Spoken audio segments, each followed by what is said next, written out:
shimwe kutatugize umuhigo abansi bacu nibavugiriza impundu kunesha abansi bacu nibavugiriza impundu kunesha. Nimuyitse. Yesu ashimwe kandi. Ego mbagaze nganshima Imana. Mu mazina yanjye nitwa Nimbona Christine,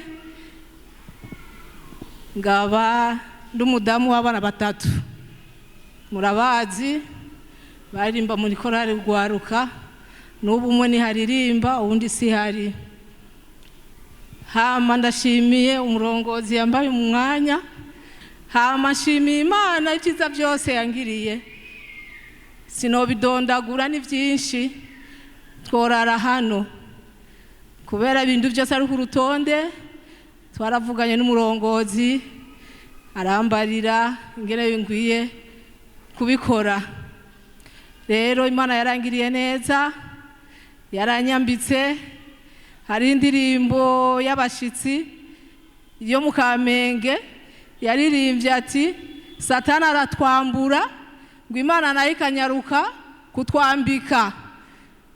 Sukutwambika izimbuzi mubonesha amaso y'umubiri, itwambika ubwiza bwayo, ikatwambika ubuntu bwayo, kuko ba yaragukuye mu cyaha.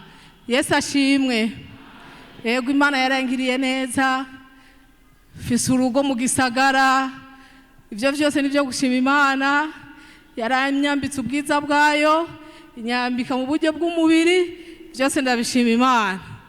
Ndashima Imana ko abana biza amashuri bakayamara, biza universite bakayamara, ntibyari byoroshe, ariko Imana irazi guca inzira aho umuntu atabona inzira. Yesu ashimwe. Rero amashimwe yose ngira ndayegeranye muri rishimwe rimwe Imana yatugiriye neza mu muryango, ikanzanira mukuru wanje nari maze imyaka myinshi ntamubona. Yavuye mu muryango, ubu yagarutse ino imyaka 46 iheze. Imyaka 46 asubiye guhonyera muri iki gihugu, asubiye guhonyera mu muryango. Ubu jewe mfise imyaka 52.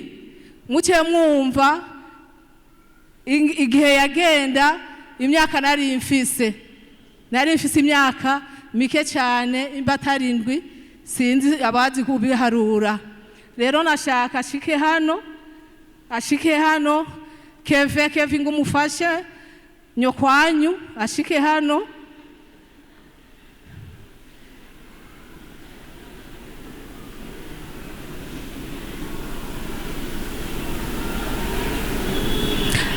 Nuyu niyo mfura yacu, niyo mfura ya mama. Nuyu mubona ngaha agarutse na jewe narashaje.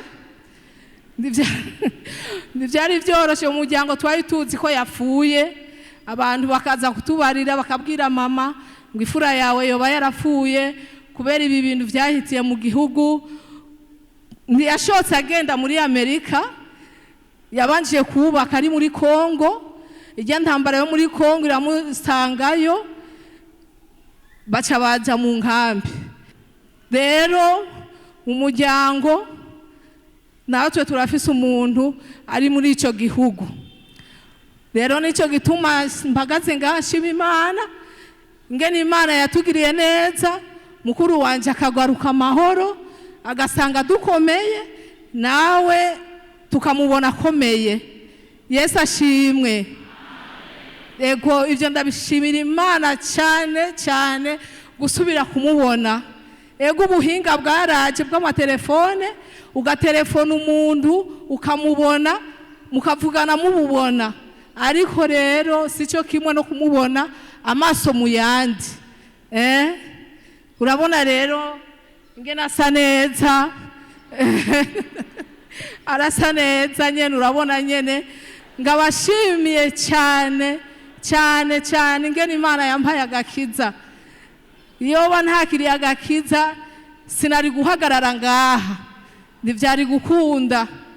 ndashimira Imana ingene mfise umugwi mw'ishengero mbarizwamwo ari umugwi w'abasenzi wo ku munsi wa gatanu. Yesu ashimwe. Ivyo byose ndabishimira Imana. Ndabishimira Imana kubona mukuru wanje aje asanga ndi mu gakiza, tukaba duhagaze imbere y'ishengero dushima Imana.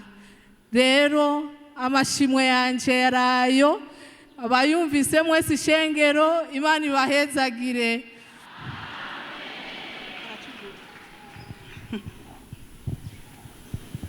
Bwana Yesu asifiwe. Bwana Yesu asifiwe tena. Nanje ndashimye Imana vy'ukuri, iminsi nari imaze ni myinshi, ntabona umuryango, ntabona umuvyeyi, ariko rero nuko Imana itari bwa ntare se pasi yari bwaduhe, ariko muri minsi rero yatwugururiye inzira iduha resepasi. Rero nanjye ndashimye Imana, Imana ishimwe kandi himbazwe. Amen. Mumeremete kanisa la Bwana, munapendeza. Nuko rero murakoze, ndashimiye n'umurongozi yambaye aka kanya, Imana imuhezagire. Ego hama navuze ko ndi umudamu w'abana batatu, ariko rero abo bana batatu nabuze papa wabo bakiri bato. Uyo Keve mubona ari muremure, ngira kubera yose akihereza. Papa wiwe yapfuye ndamufise mu nda, nari mfise inda y'amezi 8, niho papa wiwe yapfa. Kugeza n'ubu rero Imana yaranzigamye, abafakazi mureme, Imana yarangiriye neza, yanguye hariya nyene muzi, iranyambika ishira mu rugo rwayo. Imana n'umutabazi w'abafakazi. Yesu ashimwe. Akaba ari imfuvyi, akaba ari se w'imfuvyi. Ego murakoze, nivyo nagomba ndemesha abafakazi, mureme twigumire muri Kristo Yesu, hanyuma tuze twibonera ijuru. Yesu nahimbazwe. Reka shima Imana. Ndagushimiye Mana data wa twese uri mu ijuru, ndatanze ishimwe n'icubahiro Mana ingene Mana ushoboje, ngaba mbagaze imbere y'ishengero ryawe, shikije isezerano Mana nzima. Nari navuze ati nirasubira kubona mukuru wanje ari muzima, natwe akasubira kutubona turi bazima, nzohagarara imbere y'ishengero ndagushimire Mwami. None Mana ndabikoze, urakoze Mana kushoboje, urakoze ko wumvise ishengesho ry'umurongozi asengera ati Mana uzumugumye, Mwami Yesu Kristo azavuga ibirongowe na mpemu. None Mwami ndagushimiye kushoboje, ishimwe n'iryawe imyaka yose. Amen.